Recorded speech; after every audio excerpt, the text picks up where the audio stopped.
Hello, I'm calling this Spreadsheets Lesson 0 because I'm actually not going to teach you much about spreadsheets, but we're going to set some stuff up that we're going to use in class. This is part of a series of lessons I do for Engineering 1 about spreadsheets. And in the past, I've done it exclusively using Microsoft Excel, but now I want to do it using Google Sheets as well. So I'll try to make complementary videos. So this one is about Google Sheets, and so what I want you to do is open a browser to a blank page. Make sure that you're logged in as you. If you need to go through that process of getting signed in, do that.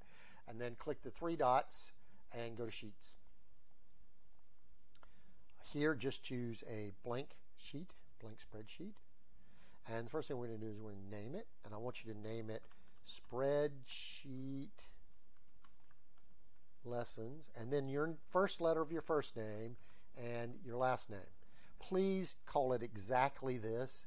That makes it easier for me to find your work, to grade it, to assess your progress. If we all do it the same way, that works better. Don't, go off the reservation, try to exert your individuality here. This is not a place where that's actually effective or valuable. Just type it like I asked, okay? So we've got that created. The next thing we want to do is we want to move this into the proper folder for grading. So we go to File, and then under Move, you want to make sure you're in your drive. You may have to click this back arrow and then find My Drive and go forward. So once you're in your drive, there's a folder you've already created for me. I think it's called something like Engineering 1 and then your first name and your last name. It should be.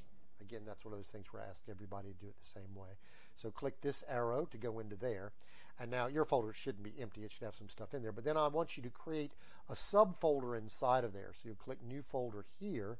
And let's call this Spreadsheets, like that. And click Check. So this is where you're going to put all the stuff for your spreadsheets. And then click Move here. Now, that, to my knowledge, should share it with me. But just in case it doesn't, let's go to Share. And then under Add People and Groups, put in rdubard at ransomeverglades.org. You might get all of these show up.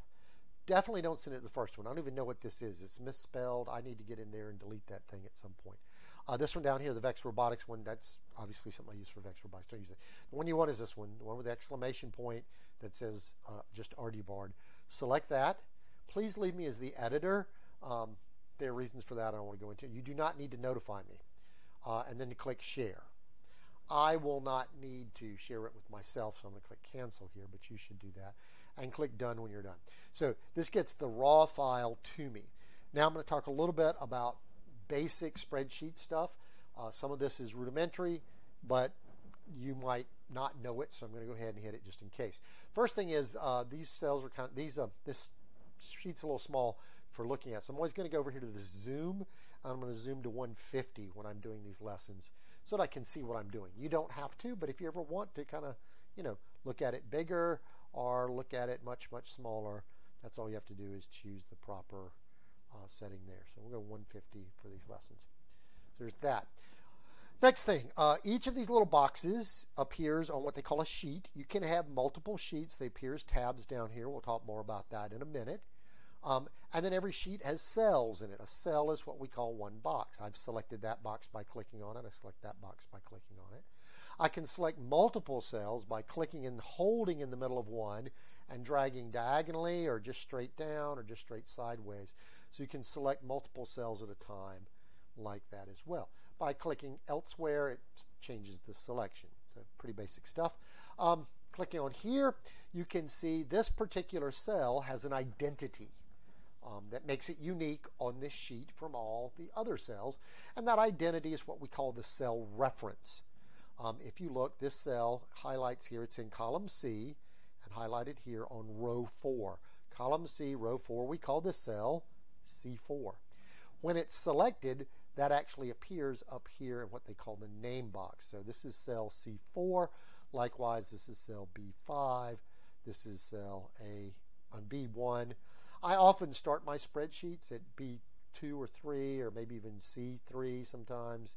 I move down and over a little bit because often when I'm creating a spreadsheet, I'll realize I need to add something to the left or above the cell I'm working on. So this is cell C3. In cell C3, I'm going to type the number 1, and I'm going to hit enter. Now you notice when I enter, by default, it deselects that cell, selects the cell below it. I can come back and reselect this cell by clicking on it, right? So not a big deal. I type in a 1, and it shows me a 1. Let's go to the next cell. Let's type in a 2, hit enter, and unsurprisingly it shows me a 2. Now let me show you something cool. Let's suppose I needed the numbers 1 through 10. I could type 1, 2, 3, 4, like all of that. But if I select both of these cells, and I go to this bottom corner here, see there's a little blue dot in the bottom corner of this cell. If I go to that blue dot, and I click and drag that downward, the software figures out that I'm trying to take those first two numbers and build upon a pattern. And it guesses the pattern is 1, 2, 3, 4, 5, 6, 7. And so it automatically writes them. This is super cool, kind of neat. Another pattern I could do is 2, 4. Okay, I select those two. Now watch this. This is kind of cool. Instead of clicking and dragging this time, I'm just going to double click on that corner. And it copies and pastes it down. And notice it figured out the sequence, 2, 4, 6, 8, 10, 12. This double clicking thing only works if the column next to it is already filled out. So if I go to this one and I go 3, 5, and I highlight those two and double click, it'll copy down to 21 or 3, 5, 7, 9. But it will stop there. If I skip one, I go over here and go back to 1, 2 like this and highlight those two and try double clicking, nothing's going to happen. And the reason nothing's happened is that this column next to it is blank. So that double click only works if the column's blank. I use it sometimes. Usually I just click and drag to where I want it to be because maybe I want it longer than the last one. I don't know. Anyway, that's kind of interesting. Another thing you can do is you can select a whole bunch of stuff, and if you hit the delete key on your keyboard, boom, deletes them, which is fine because that's not really the main thing I want to teach you today. So that's how you can do some really basic stuff. By the way, it can also work sideways. Let's go 1, 2 that way. If I select those going sideways and I click and drag sideways, it copies that. Also, it can copy vertically and horizontally, but not at the same time. So you'll notice here when I had this, if I try to drag diagonally, it's only going downward. You can see the kind of preview dotted line that's moving with my cursor there. So that one copied downward. I just Control Z to get rid of that. If I pull this way to copy sideways, but if I try to go diagonally, it will either let me copy down or sideways. It will not let you copy both directions simultaneously. But once I have this top row selected, then I can click and drag that downward, and that's a way you can fill out a whole grid, is by first going one direction with the little corner, then going the other direction by copying by dragging, clicking the corner and dragging. Okay, so I'm quickly going to hit delete on my keyboard because I don't need all of those. So that's kind of cool. It can automatically figure some things out. But here's the challenge. It can't figure everything out. If I go 1, 2, well, actually, let me back up on that. Let's do this. Yes, let's do squares. So I know 1 is 1 squared, and 4 is 2 squared, and 9 is 3 squared. Is it smart enough to figure out that sequence? Well, if I select all three of those and I grab the corner and I pull down, it does not know. It makes some wild guess about what kind of pattern you're doing, and it gets it wrong pretty much all the time. You'll rarely get it to take any complicated sequence and get it correct. But I will show you something here. It was just guessing at what pattern I wanted. What I want to show you now is, well, actually, you know what? I'm going to pause this lesson now. That was some introductory stuff about how to type in stuff, how to copy and paste. Oh, one last thing I guess I'll show you. You can put something in. Let me put in 1 and 2. Let me grab those two, copy them down. Grab that, copy them down some. Let me put 2 and 4. Take those, copy them down like that.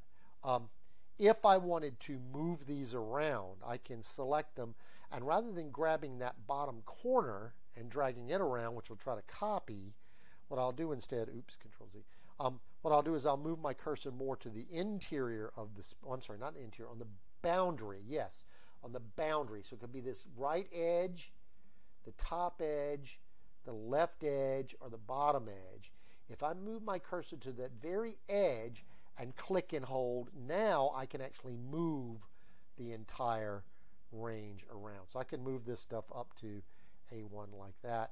Again, if I move my cursor right to the boundary between the white area and the blue selected area and click and drag, that moves it. Now, if I try doing it somewhere near the middle, like if I hover over this number 5 here and click, well, then it just changes what I've selected to being just the 5. But if I click and drag and I go just to the boundary, then I can move those things around. All right, that's enough for one lesson.